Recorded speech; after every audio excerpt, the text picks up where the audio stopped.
Sosial Budaya kelas 5 tema 3 subtema 3 Pembangunan Sosial Budaya mata pembelajaran IPS. Nah, pertama kita akan membahas tentang pengertian pembangunan sosial budaya. Pembangunan adalah proses pembangunan sesuatu atau perubahan yang terencana. Nah, teman-teman, bukan hanya rumah ataupun gedung yang dapat kita bangun ya, namun juga aspek sosial dan budaya juga dapat kita bangun.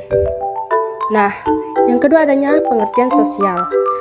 Sosial itu adalah suatu yang berkenaan dengan masyarakat ataupun kepentingan umum ya teman-teman. Selanjutnya adanya pengertian dari kebudayaan. Adanya sesuatu yang berkenaan dengan segala sesuatu yang dibuat manusia berdasarkan pikiran dan akal budinya.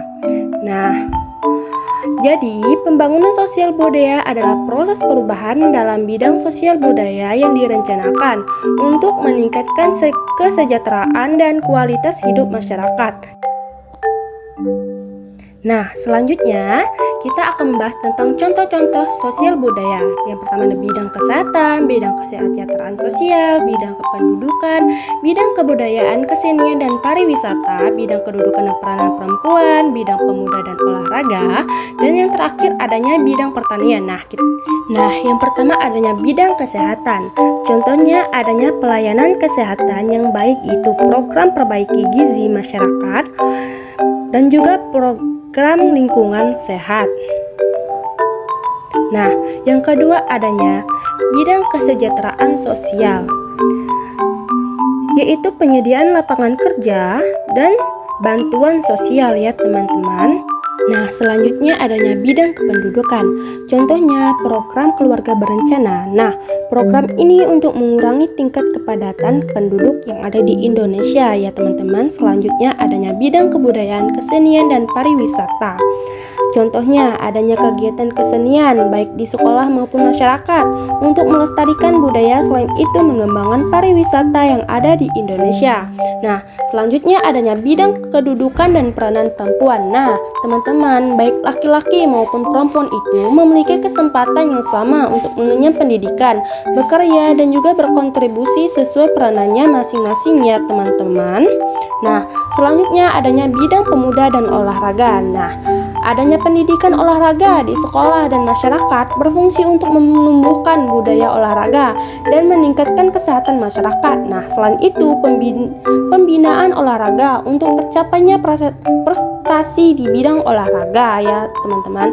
Nah, selain itu juga adanya gerakan pemberantasan dan peningkatan kesadaran masyarakat akan bahayanya narkoba.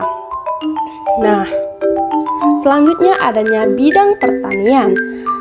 Dibentuknya organisasi P3A, yaitu Perkumpulan Pertanian Pemakaian Air, yang bertujuan untuk menampung aspirasi petani yang berhubungan dengan air ya teman-teman. Nah, selanjutnya kita akan membahas tentang contoh-contoh keberagaman sosial budaya di Indonesia. Yang pertama adanya keragaman suku bangsa, keragaman bahasa, keragaman pakaian adat, dan keragaman rumah adat. Nah, yang pertama adanya keragaman suku bangsa. Indonesia terdiri dari berbagai suku bangsa, di antaranya ada suku Bali, suku Jawa, suku Sasak, suku Dayak, suku Bugis, suku Ambon, suku Batak, suku Asmat, dan masih banyak lagi. Nah, keragaman bahasa.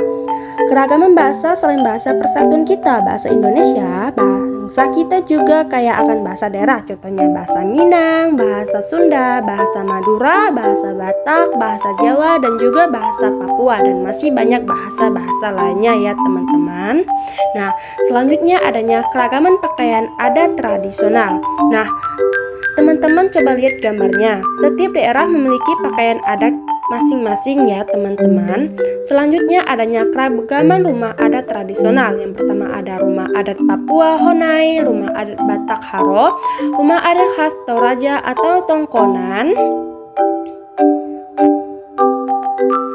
Selanjutnya adanya rumah adat Jawa Jonglo, rumah adat Bali, dan juga yang terakhir adanya rumah adat Gadang, dan masih banyak rumah adat lainnya ya teman-teman. Selanjutnya adanya keragaman senjata tradisional. Yang pertama adanya rencong, senjata tradisional penduduk Jawa, mandau, senjata tradisional suku Dayak, keris, senjata tradisional khas suku Jawa terutama Yogyakarta dan Jawa Tengah, kunjang, senjata tradisional masyarakat Sunda. Nah, mandik, senjata tradisional suku Bugis dan Makassar, celurit, senjata tradisional khas Madura, dan terakhir golok, senjata tradisional masyarakat Jawa Betawi. Nah, ini adalah beberapa senjata tradisional dan masih banyak lagi senjata tradisional lainnya. Nah, selanjutnya itu adanya manfaat keberagaman sosial budaya bagi masyarakat. Yang pertama adanya menarik minat wisatawan untuk berkunjung. Kedua, menjadi kekayaan budaya bangsa.